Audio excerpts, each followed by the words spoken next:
what brought everyone to the roundtable today? Like, what part of the digital strategy discussion was of interest to you all? Anyone? Well, for me, it's more the networking with other folks in the room than the digital strategy because our association, we've done countless digital programs related to AI. We've got a master class coming up in about 3 weeks, and it's just like almost every class that we're doing or every course that we're doing, even if it's not titled AI or digital, it has components of it because we're all dealing with communications, PR, marketing. So, we're always looking at, either using AI tools or how AI is going to impact the industry or how we're using AI to reach employees or customers or prospects. So Mhm. it's become almost endemic, a part of everything we're doing. It's embedded in every discussion related to communications now is related to AI and where it's going. And then also being able to Cool. handle the risks related to AI is a whole nother ballgame. So Mhm. communicating about it and developing communication plans to protect ourselves against, AI intrusions, fake media, or fake audio, fake video, those kinds of things. Okay. So, Rick, it sounds like you're interested in learning a little bit more about like the AI piece when it comes to digital strategy and how Yeah, people are using that. yeah. Cool. Melissa, what do you got? Yeah, I may be an outlier, but looking for smaller things we can do because they don't necessarily have the influence to change the big things at our organization. So maybe as a Sure. department, if there are smaller interactions or steps that we could take. Love it. Anyone else? Okay. Let's start with Melissa's question. So, who all has a digital strategy in place at their association? You can raise your hand via the Zoom reaction, or if your camera's on, you can raise your hand physically. Amazing. We got a really talkative bunch here today, guys. Everyone's like, I want to talk to people, but I don't actually want to talk to people. All right. I'm going to drop some questions in the chat here. I think that this is, Melissa, when it comes to the question that you had asked, um, is there anything in particular you're looking to focus in on? Meaning, like, are you looking for smaller touch points to just help with member engagement? Are you looking for smaller touch points to promote courses, events, products that you have? Like, what are you looking for in particular? Yes, to all of that. Like, I think the big thing that's out is kind of overhauling um, our large campaign, like a renewal campaign. And I guess where I'm coming from, so I'm part of a large organization. We deal with all of the family physicians in Canada, so 40,000 family physicians. We are like our office, it's a national organization, about 170 people in the office. But my department specifically deals with a program for physicians. So I'm not talking about, membership as a whole. I'm talking about for our specific program. So yeah, smaller touch points on engagements in those programs or reminders about those programs or maybe what pieces of data could we gather about a subset of the members rather than the whole 40,000 large group. Anyone have any thoughts on that?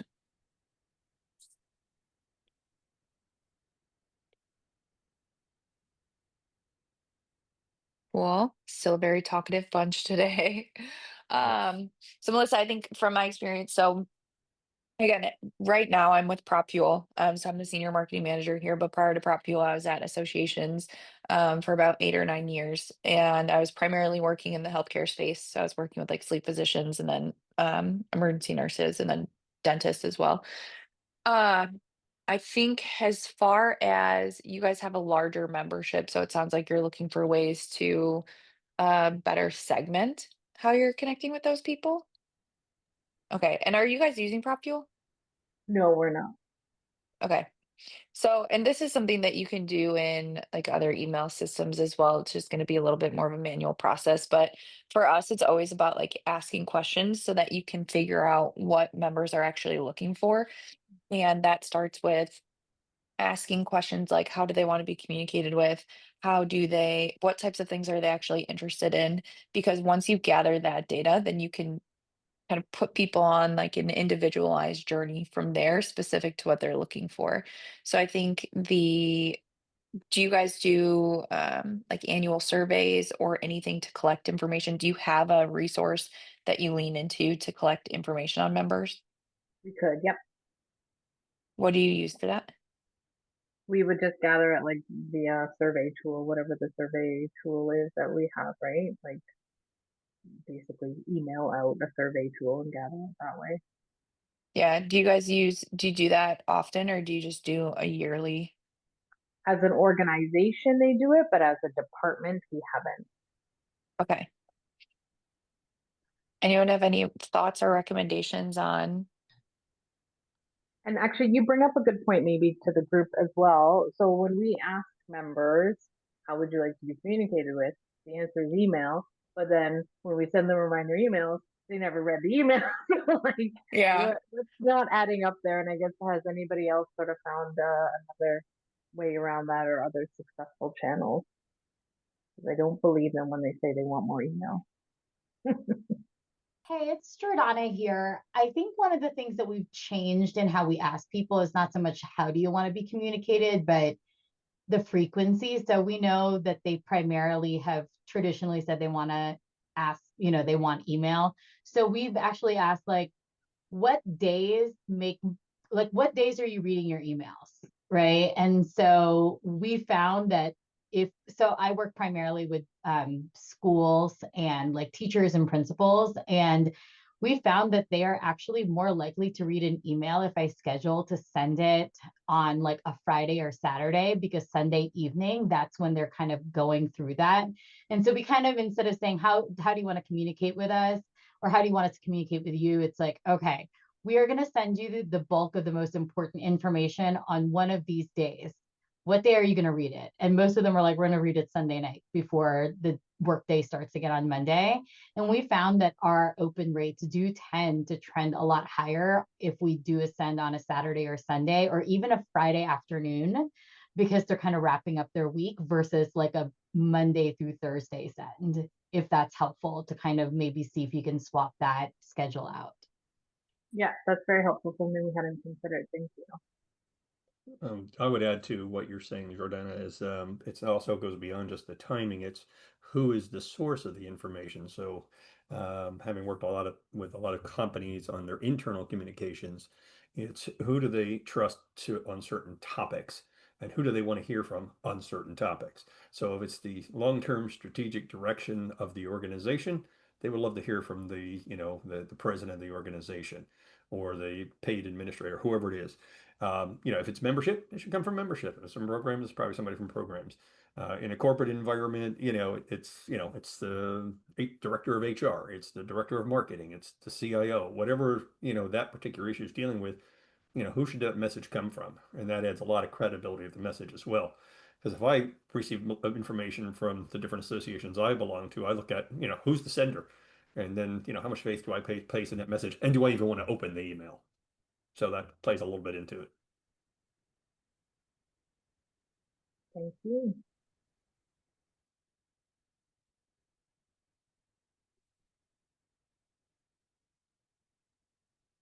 But Brittany, question for you. Sure. So IABC is now a client of Prop Fuel.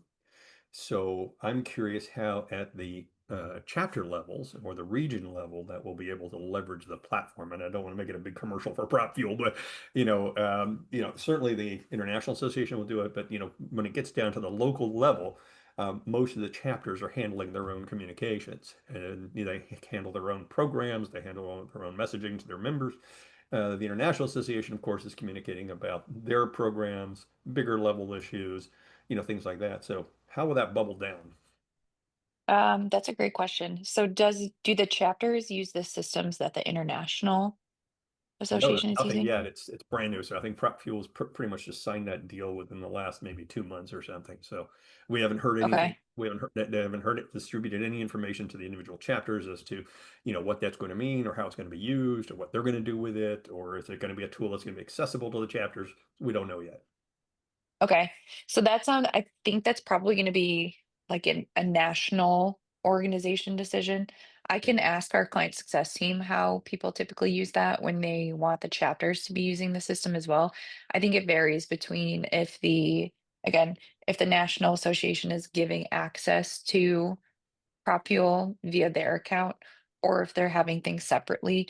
I think most groups will actually just have the chapters use it separately because otherwise you've got far too many people in the system Oh and it yeah. just kind of overcomplicates things, which is probably why how the chapters are set up as they are. They use their own systems as well with support from the national team.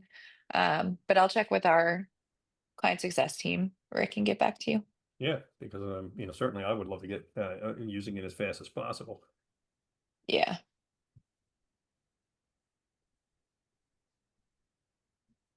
All right.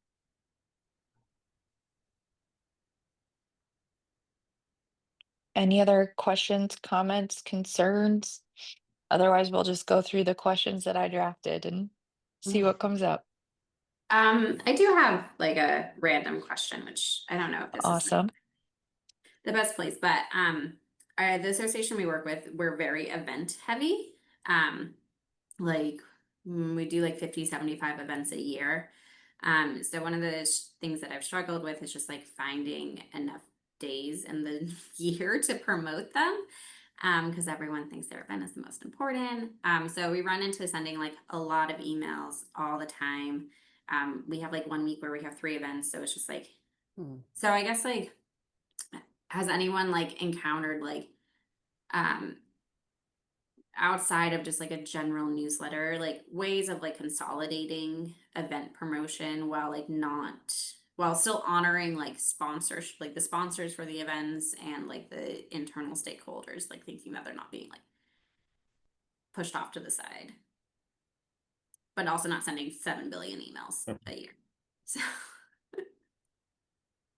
One thing we do is when we send out an event notice, and we were only doing about 18 programs a year instead of 75 of them, but we promote those programs 3, 4, 5 months in advance. So you've got the current upcoming program, the description and speaker bio, the whole thing, whatever, and then at the bottom links to various programs that are on the website. So upcoming programs, the next 5 or 6 or whatever it's going to be.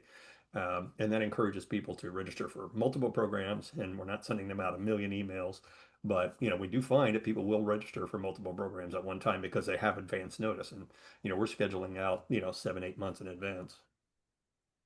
okay, Just a thought. I always get that luxury, but when I do, it's very nice. Yeah.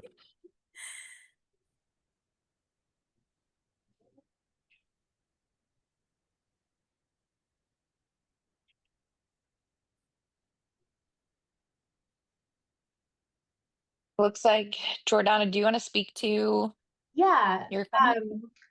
This is kind of a weird off year for us, but we also have a lot of events. We're not as many as what you have, but we rely a lot on social media to sort of really, that's kind of where we do a lot of the event promotion. So speakers, know before you go, kind of tidbits like leading up to the event. And we primarily just use the email as like one kind of like at the, depending on the timing of the event, right? Like leading up to it. And we found that that kind of helps, but part of it was also a really big push to grow our social media following. And the way my association works, it's almost like 5 mini associations under one umbrella. So everybody kind of has their own identity or brand. And so we've been really working hard on kind of pushing our social media, especially with our student programs, since they tend to be younger and tend to use like TikTok and Instagram a lot more. So I think it also depends on your audience. So if you feel like you have an audience that is like a good elder, millennial, and younger group that would be kind of kind of chronically online. If they're not, then this is not the best suggestion for you. But also depending on the demographic, right? Like if you have like an older group, we find that Facebook and LinkedIn can also be really good places for like a little bit of like an older generation versus like TikTok and Instagram. So for our like principal events that tends to skew a little bit older, we tend to really rely a lot on Facebook.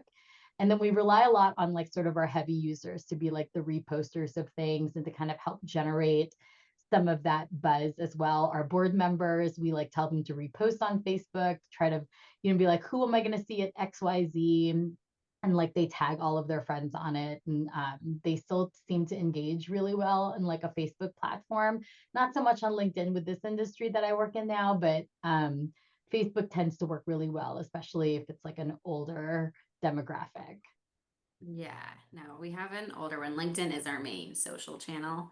But it's a good reminder. I historically have like leaned away from doing heavy event promotion on LinkedIn because I wasn't seeing any conversions.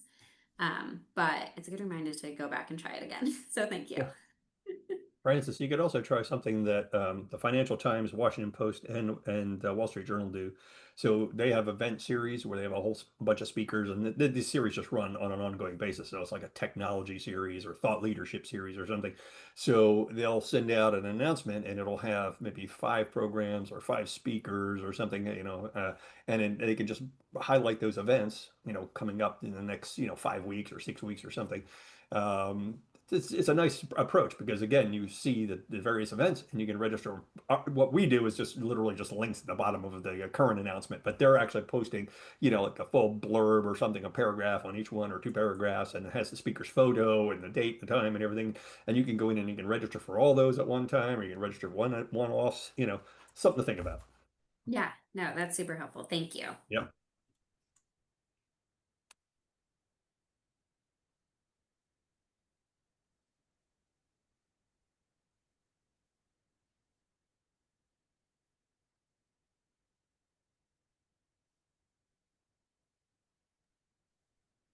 All right, guys, we're going to break out the seed questions.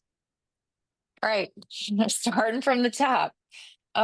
We've got member experience. So this question is all around how you're using digital channels to create like more personalized experiences for members, especially at different stages in their journey. So this kind of bleeds into Jordana, how you were talking about how you're using social, but what other channels are you guys using? Email, website, SMS, social media. What are you guys using to better engage with your members and create a more like comprehensive experience for your members?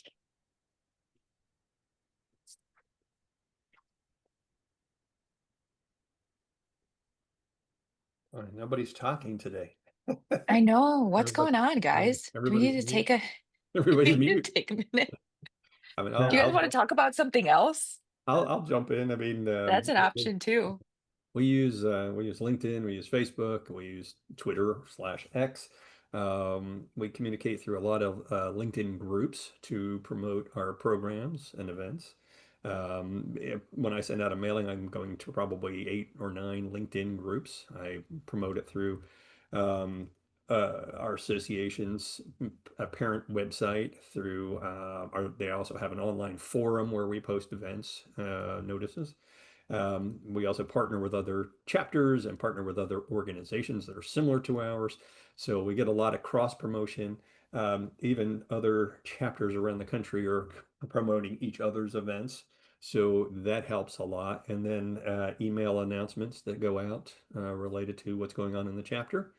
We're posting to social media, probably about 3 to 4 times a week across all those platforms we mentioned. Where do you feel like you're getting the most engagement, Eric? LinkedIn, Okay. definitely from our own LinkedIn profile as well as those LinkedIn groups. Just to give you an idea, and I think I mentioned this on prior calls, our attendance is probably about 80% of people from outside our region. So a lot of these people are coming in from other countries as well. So we've had people come in from Ireland and Lebanon and Canada and the Philippines and Australia. and we're based in, New Jersey. So, it's interesting that we're getting all these people, but they find us through those LinkedIn groups. So I would recommend that to everybody here. Find the groups that are your members are part of, and then post your events in there if the moderator allows you to do so.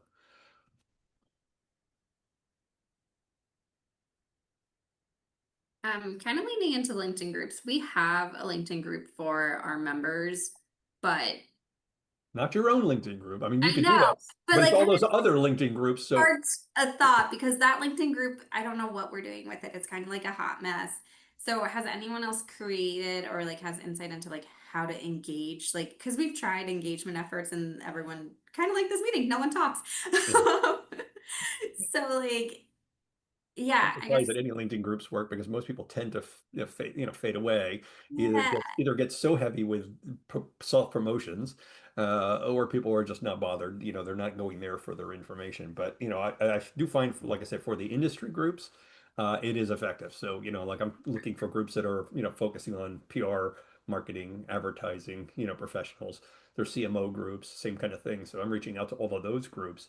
And I see people sharing, liking, commenting, on those posts. It's kind of nice.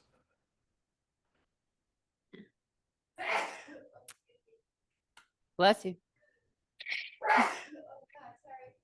You're fine. It's just me. You and me.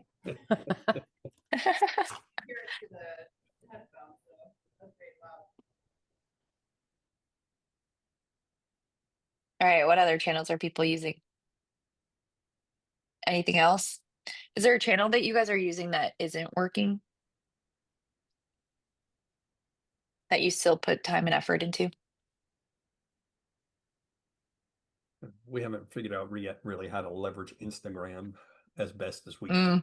Mm, So we've been basically just repurposing, some of the posts that we do in other platforms and just kind of use software to make it kind of look interactive, but we're not getting a lot of traffic. It's generating a little bit. LinkedIn is still by far the best for us. And I think it's because it's business focused as opposed to just being,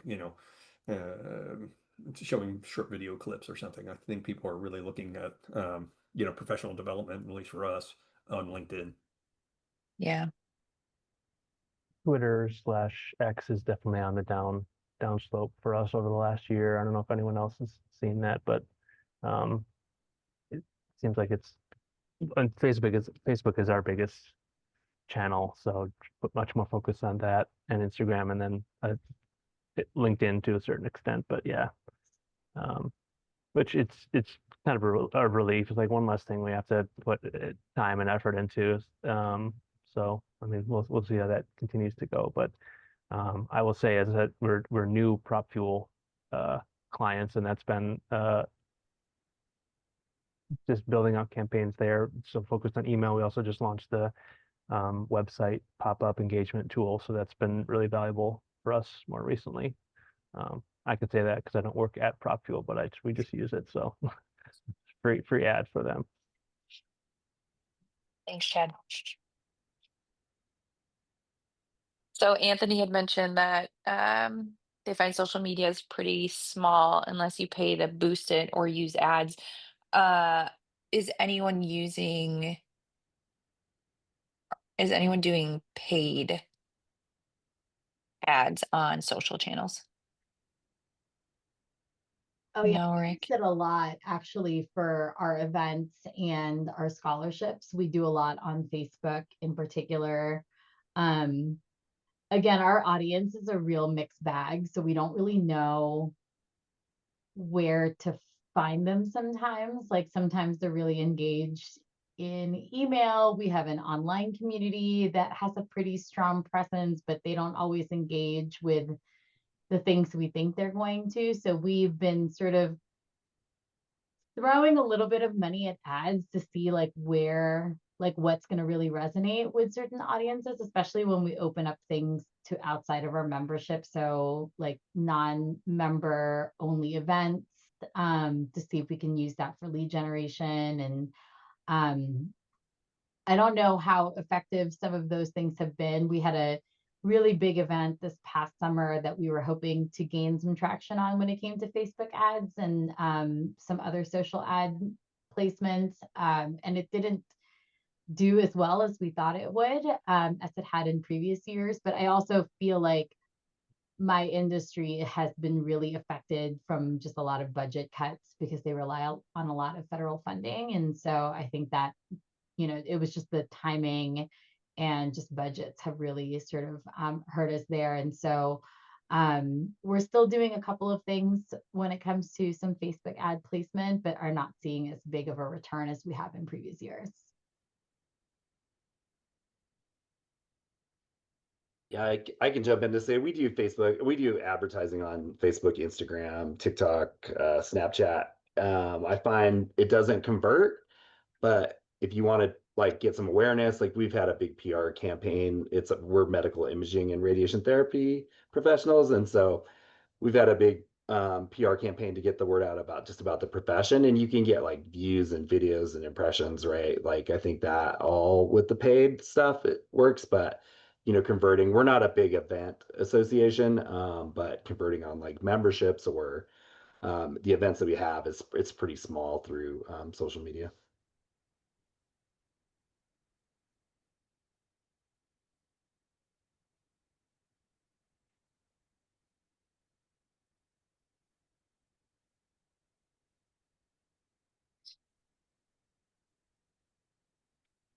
Is anyone using SMS? No texting folks on the call. We did, and it was too much. Not too much, it wasn't too much money, but it just didn't work how it should have. You What can't get a happened? clear, yeah, you just can't get, if you have 2,000 members, like to get them all to update to their cell phone numbers or get the right phone numbers and like opt in, and you have to like get certain permissions to do that kind of stuff. It just didn't, the same people that were replying to text messages were the ones that were replying to our emails or signing up for stuff. So it didn't get any more people for us. So Got we it. stopped. Anthony, you guys said you're about to start. Yeah, we've wanted to I've wanted to do text messaging for years, but we are upgrading to our CRM into the cloud. And so we're waiting for we're going to be switching email vendor. So once we get that going, we'll have SMS. Yeah. And we're going to start with mostly just transactional, not promotional stuff.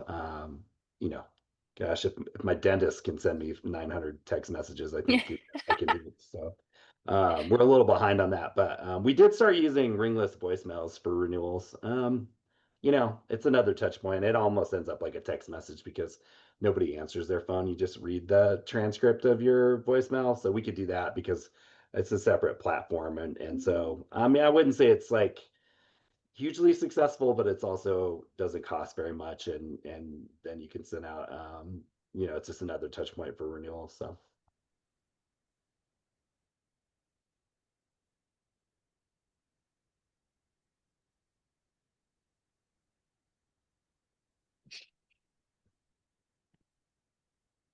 Melissa, do you want to add anything to how you guys are getting set up with SMS? No, just similar in that it's going to be used for more of reminders. I think for us, it's Mhm. just the quantity. I mean, we're dealing with about 6,000 to 9,000 members sort of per cycle, so we don't need to notify all 40,000 of them, but every year end, there's 6,000 to 9,000 members who have their CPD cycle ending, so they have a deadline to report their continuing education credit. So as much as we would love to reach out to everybody one-on-one, it's just with numbers like that, we need some sort of mass communication technique. So it's just something new that we are going to add because we realize some people read every email, some people don't read any email, some people listen to voicemail. So you kind of got to just use multiple channels to reach those different groups, right? So Brittany, I have a question for the group, and I don't think this is on Sure. your list, but I was just wondering if anybody is moving away from SEO to generative engine optimization for their materials. I've been looking at this issue very closely over the last couple of weeks, attended several workshops and looking at this as part of what we need to do for our association as well as my clients. And basically, we're looking at, when talking about generative engine, we're looking at how people are finding you, which goes beyond Google results. We're looking at people finding you through ChatGPT and Claude and Gemini and these other platforms. And this is a direction that more and more people are going to find information on any kind of product or service. So even Google, their own search results are being cannibalized by their own, AI agent. So this is the direction things are going. And we're definitely going to be moving our clients off of SEO and moving more to this model and looking at ways to do that. And I'm finding that there are companies out there now that have already built systems that allow you to do this, to evaluate what's on your websites, what should be there, what your competition's doing, how you can get more thought leadership for your organization. Yes, they can also monitor what your competition's doing and how well they're doing in thought leadership. And those thought leadership pieces could be, things that are people looking for, which adds credibility to your organization beyond just what you're saying. If you've got other organizations, promoting you or saying that, hey, you're the best thing since sliced bread, um, this will prove invaluable. So we haven't done it for our association, but this is something I'm definitely looking at because I think this is the direction things have to go. I was just wondering if anybody else is looking at that.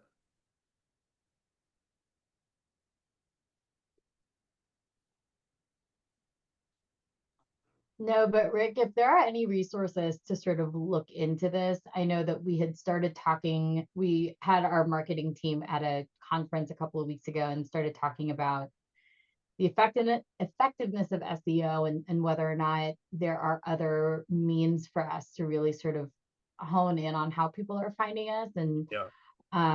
so if there's any resources that we can or should start looking into to learn more about this as a team, that might be really helpful and good jumping off point for us.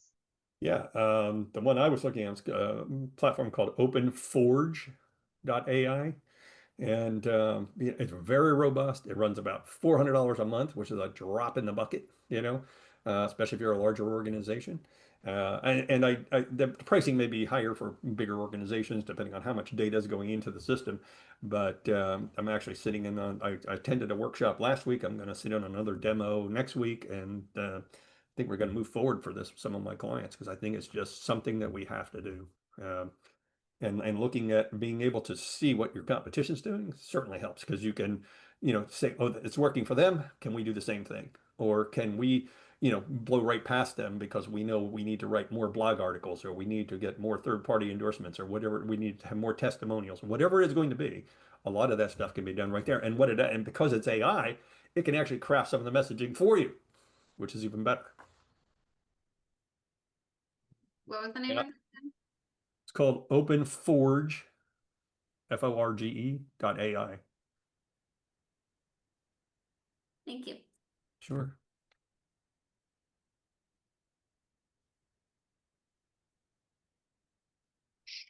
Interesting. So yeah, that's all specific to search. I find it interesting because I think what I had learned when I was looking into essentially like how to um get your organization to show up more in like AI search results, right? It was essentially AI is still pulling information from the web. So it's still the power of using like SEO to focus on having like that relevant content, making sure you're using the right keywords. And then I think Alejandra is on the Propule team as well. I think she had mentioned that a big part of that is also like in reviews and what people are saying about your organization as a whole. I attended a conference last week where people were saying that Reddit is actually a big resource for um, getting your company to show up in AI results, which was interesting because I don't know like how many groups. I guess if you think about specific verticals like legal associations and things like that. There are a lot of lawyers and stuff that go on Reddit still. Um, but yeah, I thought that was interesting. So I'd be interested in hearing, Rick, what this company says for you guys. Yeah.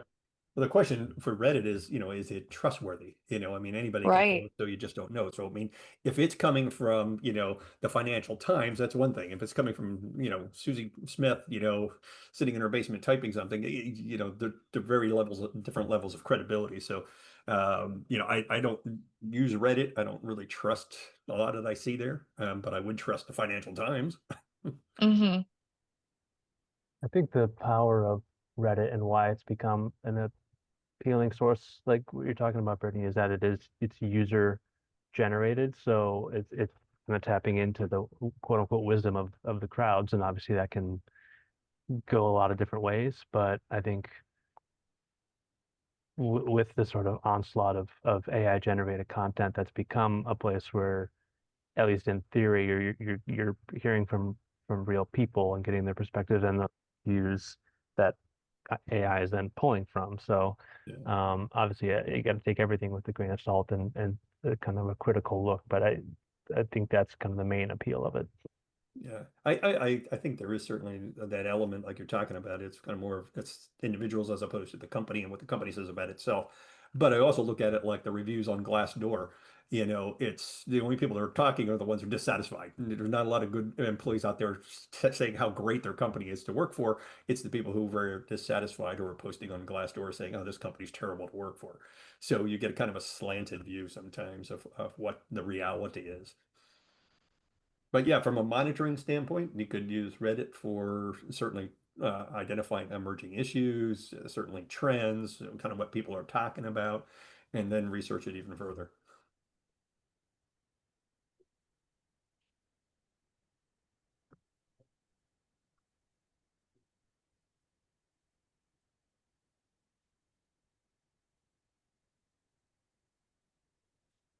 Like I said, a All right. question just sort of tangentially related to digital strategy, but we're going to be launching a member referrals program. And I'm just curious for those of you who already have one or have launched one recently, what has worked for you there in terms of just launching it, kind of explaining it, emphasizing the value of it, and how members have responded to it, what sort of usage has come out of it. Oh We man, I've provide tried that so many times over the years, and for our membership, it just doesn't work. I mean, I've used platforms, we've done it with spreadsheets, we've like changed up the incentives, and I could never get it to take off. It was always more work than the return on investment. Mm. We actually just did a quasi successful referral. I mean, they're not crazy numbers, but they're better than they've been in the past. And we actually use Prop Fuel to do a lot of the communications and reminders of like, hey, like and we like boosted the reward. Like they got like they got 2 free event tickets instead of 1, which is like just the evergreen one.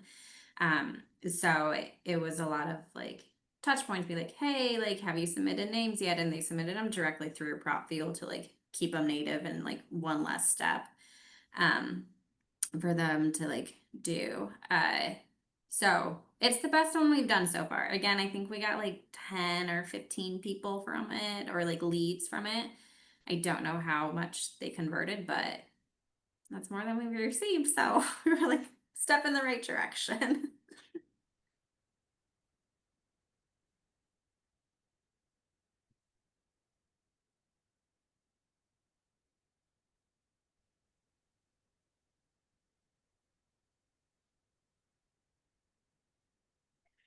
Chad, what are you using a platform? How are you running it? What's the offer and all Still, yeah, that? it'll be kind of ongoing program that um,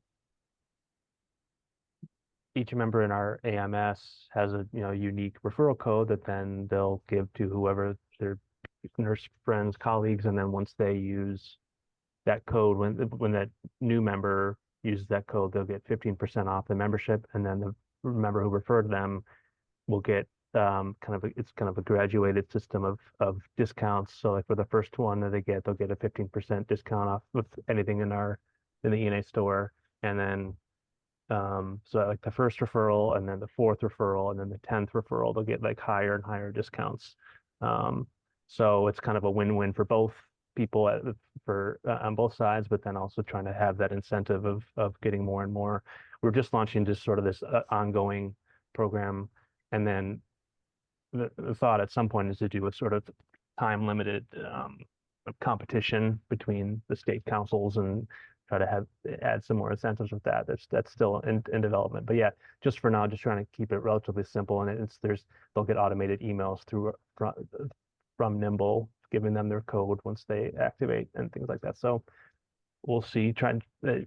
Not any like new platform to use with it, just trying to use what we have and just kind of see how it goes initially.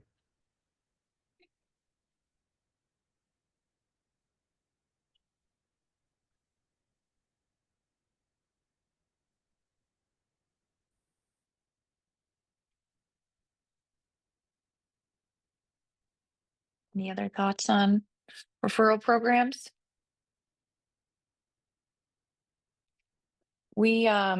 So we just did one. Obviously, we've got a smaller group, Chad, than ENA, but we just did a client referral push, and we just offered a like $25 gift card for each referral, because we found that some like having an incentive up front is really enticing for some people and something that they can use on their own, as opposed to like, hey, you'll get a discount on um or something they can use for themselves. So as opposed to, hey, we're going to give you a discount on membership, like whatever that equates to, if you turn that into some type of like Amazon gift card, that's something that you could consider. Maybe you do like an A/B test, see who bites on getting a discount for their membership versus like getting an immediate gift card for, again, whatever that price difference is, even if it's $15 for a coffee. Uh, Emergency nurses love their coffee, so something you can consider too is just kind of messing around with what the incentive is for referring members. Brittany, I would agree with you on that because a lot of folks, their company pays for their membership. So why do they care if you give them a 10% discount on membership? It means nothing because the company pays for it. So if you can Yeah, that's a good point. believe, that will incentivize somebody. And even then, Yeah. I find a lot of times the incentives, even if it's a $25 gift card, is it more the commitment to the organization as to why they would do a referral than the $25 incentive? If you really believe in the mission of the organization, you're probably going to refer people anyway. So, it's nice to have a reward, but I think if you're providing the value, people are going to make referrals anyway. Hmm.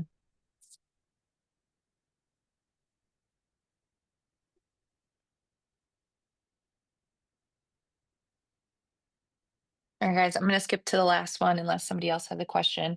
Um, it sounds like, so when we started the call, the question was, like, who has a digital strategy in place? And no one raised their hand. So this is kind of leading me to the last question of like the biggest opportunity that you have for the digital strategy piece. It's like if you could make one big change around your approach to digital strategy, what would that look like? Would it be creating some type of actual plan for it? Would it be leaning into different channels? Would it be leaning into AI? Um, I would love to hear from everybody, even if it's just like a quick comment in the chat. But what would you say is like your bigger opportunity or something that you would love to do in regard to the digital strategy side of things over the next couple of months, year, whatever it may be? I know one thing we'd like to do would be to roll out a digital strategy to attract college students who will be graduating and then would be joining our membership, upon their graduation. And that's kind of infusing some youth into the organization instead of having a bunch of old gray hairs in the organization. We want to get new practitioners into the organization. So creating awareness and then engagement and then getting them plugged in and having them volunteer to be part of the organization, I think would be very helpful for us. And not just at chapter levels, but at the international level as well.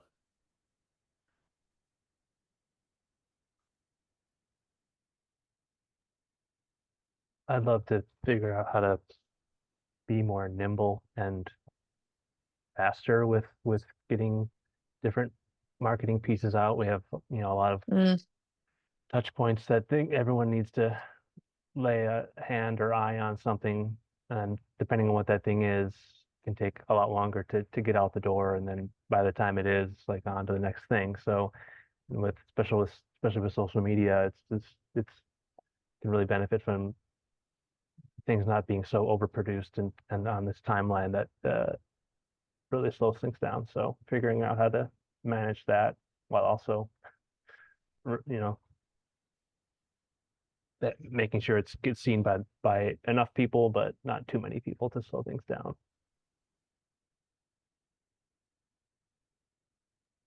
Jumping off of Melissa's comment, but also better ability to segment. We don't have the most actionable member data. So being able to clean that up and be able to segment that way would be my dream.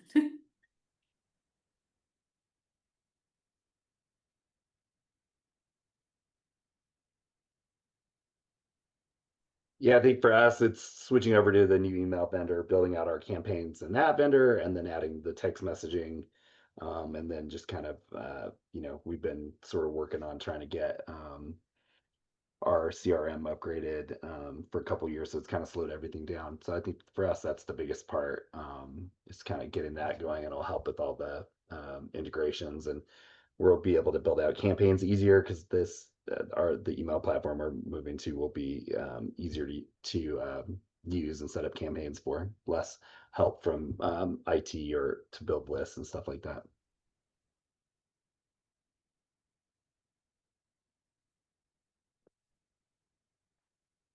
Anyone else? Any other thoughts?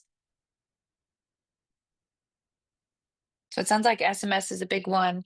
The speed at which you can get things done is a big one. I think it'll be interesting for those who are using PropFuel. We're looking into this whole concept of like a membership agent, which will be able to identify, essentially, like, read through your campaigns, identify what needs to happen next based off of the data, and then actually create what's needed based off of that to make the whole process just quicker and easier for the team. So it'll be interesting to see how that plays out for you guys. And I also think, as far as the better ways to deliver personalized value. So Melissa and Jordana, what are you guys using now for communications? Do you guys have a marketing automation system or anything? We do. We are with HubSpot, and so we've used that. I think our biggest barrier is some of the data cleansing that needs to happen, and also some of the data collection, because we have a one-way sync from our AMS into HubSpot. So we're pretty siloed in all of the digital systems and platforms that we're still using. And so I recognize that that's a big part of it, is that without really good, accurate information coming into our marketing tool, it's hard for us to be able to do some of the segmentation and personalization. And so it's one of those things where, like, I don't know what to clean up first, which is really overwhelming because everything needs to be cleaned up all at once. But also the people who I'm beholden to want to see this information. They want to see it like right now, right? Like they don't have time for the cleanup. And so they're like, well, just get a different system and see if that works. And I'm like, a different system is not going to fix this. So I think that's the getting a much more unified ecosystem is sort of my biggest challenge right now, is to like tell the powers that be that like all of these things need to work seamlessly together in order for us to be able to truly understand like our member needs and their goals, and to really get hyper on the personalization part of it. They learned the word personalization on the executive team, and like now they're very hyper focused on this, and I'm trying to reel everybody back because it's not Yeah, very helpful. interesting. That would be an interesting topic as well, as like, what does personalization mean to you? Yeah. Because to some people, it's like, oh, putting their name in the subject line is personalizing the email. And Right. others, it's like, no, actually showing them what they want is personalizing the message. Um, so that would be interesting too. All right. Being mindful of time. You guys were such a chatty group. No, this ended up being a really good conversation. So thank you guys for pitching in and kind of taking it and making this what you wanted it to be. That would be something useful for you all. Um, for next month, would love to hear some suggestions on topics or things that you guys want to talk about. Next month will be October. I know it's going to be budget time, renewal time, prepping for uh, the new year time. Any topics top of mind? Volunteers, communicating with them, getting them engaged, managing the volunteers, Okay. all the above. Because, we're all, nonprofit organizations. We rely on volunteers. So any ways to make it more effective, certainly finding volunteers. One thing that I did do recently, which was kind of a surprise to me, we have our LinkedIn profile. We're very active, like I said, on LinkedIn.